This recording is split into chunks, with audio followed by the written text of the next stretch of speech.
Meanwhile, he's pitching the Boring Company in the Middle East. And everyone's like, what the fuck has the Boring Company got to do with all of this? And as I've explained, the Boring Company is actually for Mars.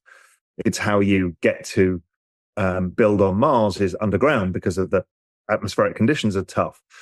And if you measure the Boring Company machines and Starship, they're very close. And the idea is clearly that you're going to have to send those to space. And yes, you can put them together with the robots in space itself, but really you have to get these massive machines to Mars. And all of this is what he's trying to do. It's like he's manifesting every single part of this whole ridiculous mission bit by bit, and people just can't see it.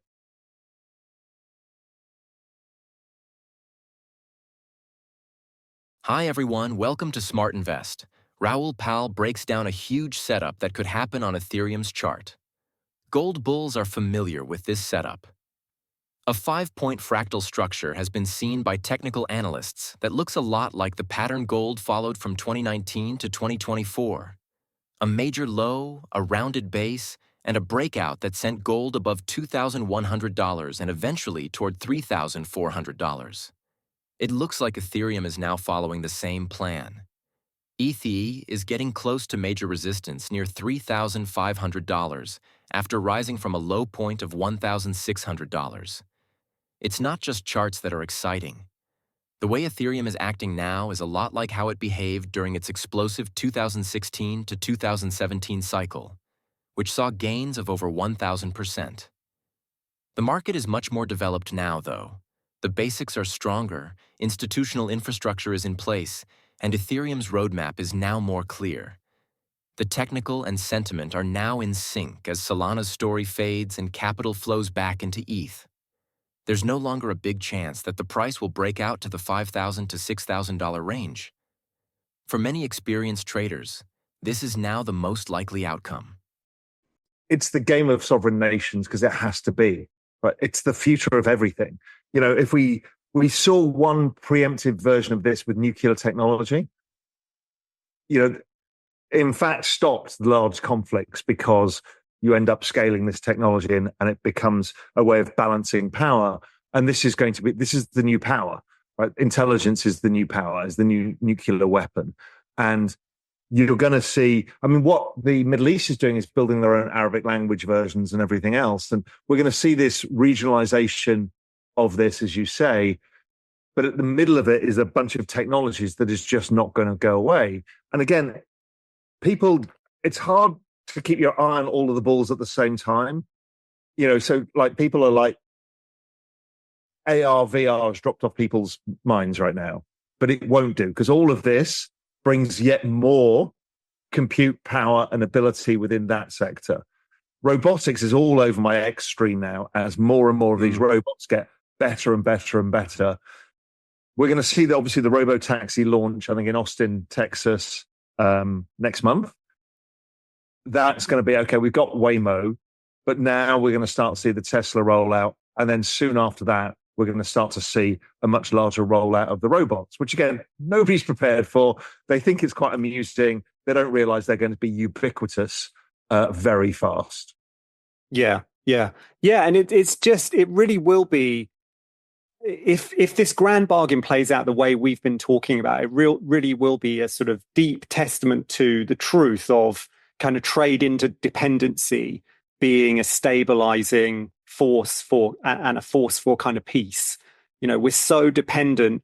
Everyone wants this technology. They have to build it out, but you're so dependent on other power blocks to do that the costs of falling into outright conflict just become ridiculously high for everyone. It's a nice, discrete, testable thesis because we're going to get to see what happens. You know, there are people all over my feed, and I subscribe to some great newsletters basically saying we're cycling towards outright conflict between the US and China. Okay. And you can build a very credible case for that based on this kind of AI and compute kind of Cold War that you feel building. Our case is very different, and it's going to be super interesting to see how that all plays out. Yeah. And no, David, what is the atmosphere in London about this, because we talk about this a lot, the fact that Europe is so off the map. Maybe France has got some decent stuff going on. In London, do they even get it, or are they just cynical about the whole thing? What are the newspapers? What are the TV saying? The atmosphere is anemic, and no, they don't get it. Do you know what I mean?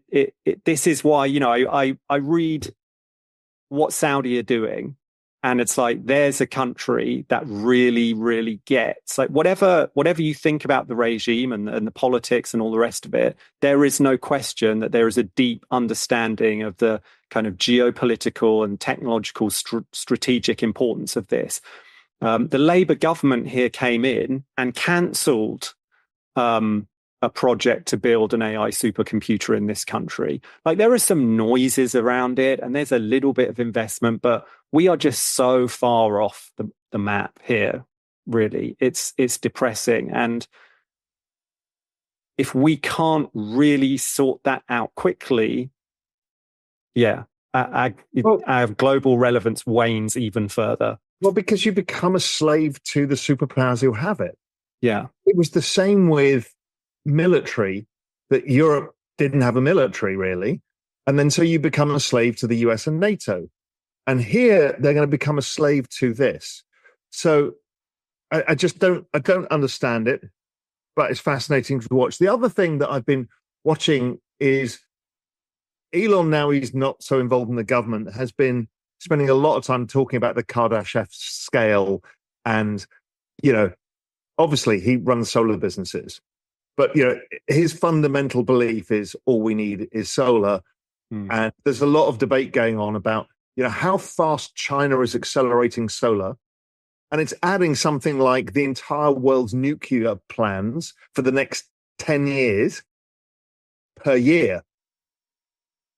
And, it's interesting because in the US, people are cynical of solar because they're a big energy, they're the largest supplier of oil to the world.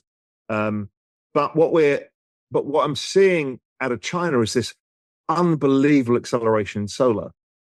And it's just going to keep driving investment. I mean, this is not going to, the Saudis understand this, all the Middle East understands it, is, they have more solar than they have oil. And what does that mean, and how can we do something with it? Yeah.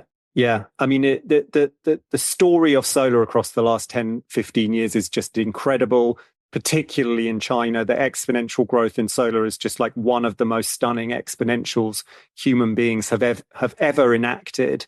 And, again, you start talking about solar, you get the solar skeptics, all of that. The sun doesn't always shine. It's going to be such a deeply important part of the exponential puzzle. Decentralized solar is going to be so important. The decentralized stuff is, I've introduced you to Jen Zhu Scott, who is on the foundation Siri with me, and she's building decentralized power plants. Exactly, and that interview is booked. So all exponentialists stand by. Jen is coming to the platform to talk to me all about this, and we're going to go deep on this stuff with her. Yeah. She's also got a VC, invests a lot of AI, so she's ultra smart. So you'll enjoy that conversation. I don't know if I booked you the conversation with Meltem Demirtas yet.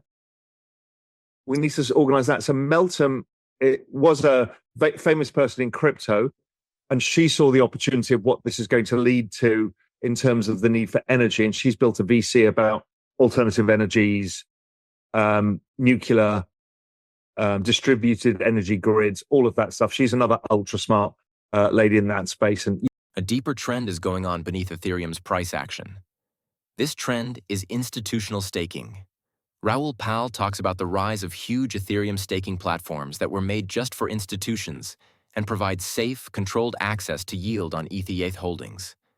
Large crypto players don't just hold ETH, they use it. This is a new area of crypto infrastructure.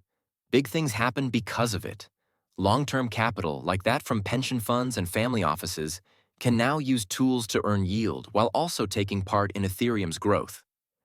As Ethereum changes into this useful, income-generating asset, it stops being about speculation and starts being about structured, smart capital deployment. It's clear that smart money is coming back now that the hype around competitors like Solana has died down and ETH is at the center of DeFi, tokenizing real-world assets and building AI compute infrastructure. If this trend keeps up, Ethereum's rise toward less than $6,000 might not just be speculative hype, but real institutional momentum showing up on the chain. Another thing that hit my radar screen was, I can't remember who it is. I think it's China now. They're trying to launch 28,000 satellites. And their idea is to do compute in space. And the reason being is, A, you're closer to the sun. And Elon said about this is like, basically, all satellites are robots plus solar, which is a really simple way of thinking about what they are. And China's doing it to put compute. Why? Because of, I guess, gravitational stuff, temperature, conductivity. There's a whole bunch of advantages.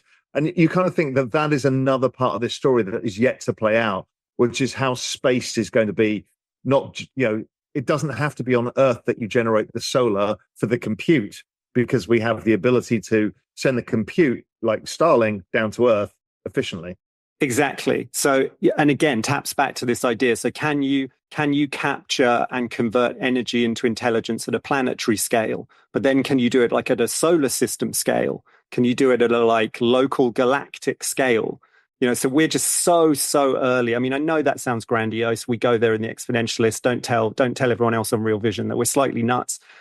We're so early in the journey of conversion of energy into intelligence. And I think that is the fundamental story of the universe and of human beings and of what this is all about, or at least that's the argument I'm building. Well, isn't that in this series of essays? This is straight over the cliff again, is if the universe's purpose is to know itself, and that the universal consciousness is the fundamental principle of the universe, then its entire job is to convert energy into consciousness. Right, exactly. And that's encoded in the kind of starting conditions of the universe. And we're on this long journey of conversion of energy into intelligence, and human beings are a kind of staging post in that. And you can almost start to feel like when you talk about these kind of us building out this technology into space to get closer to the sun, right? You can almost now start to tangibly feel how we're building something living. It's like a plant that wants to get closer to the energy source. That's Do you know what I mean? Right. It's exactly. Yeah. And I wrote about this in the last exponentialist essay. We need to start to see technology as a continuum of life.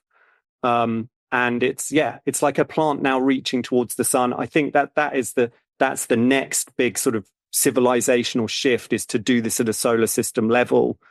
Very, very interesting stuff. And by the way, that's what I meant to say. All the seeds of these ideas are also present in Jensen's speech at Computex. He's like NVIDIA's not an AI company or a technology company. It's an infrastructure company. We're building factories. And what those factories do fundamentally is they turn electricity into tokens, into intelligence output. He means AI tokens, like large language model tokens. And he's like, pretty soon, we'll measure the economy by how many tokens we can create per second, and how high quality those tokens are. Those are exactly the fundamental ideas I started to lay out in this recent journey of essays, where you build an economy that's all about the efficient conversion of energy into intelligence. And I imagine kind of these huge decentralized marketplaces that are all about humans and AIs bidding for tokens, and you get market dynamics that optimize the conversion of energy into intelligence. And that becomes the fundamental game in a post-human economy. Money kind of fades away because money is about material scarcity. The only constraining scarcity left when you have material abundance is just the energy input. And you're trying to turn that energy input into intelligence, because everything is downstream of intelligence. All the logistics, the healthcare, like the knowledge work, obviously the robotics, just everything runs on intelligence. Yeah. So I've been building this out in GMI. It's had a great reception. I've had people emailing me, all this stuff.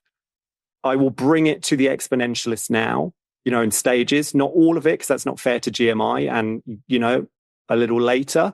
But absolutely crucial that exponentialists understand this model, because it's now like at the heart of our thinking on what this all means.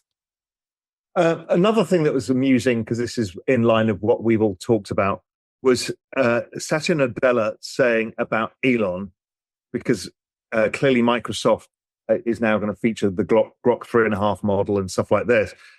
And Nadella said there is no person I've ever seen who is able to manifest technology into being, from idea to happening. And, you know, it continues to be the case. So he was talking again the other day about, you hear him dropping breadcrumbs, and whether you like Elon or not is irrelevant. He drops breadcrumbs like Starship. He said, we're going to build a bigger one. Right? This is the biggest thing that ever has flown. And this is not full scale. Meanwhile, he's pitching the Boring Company in the Middle East.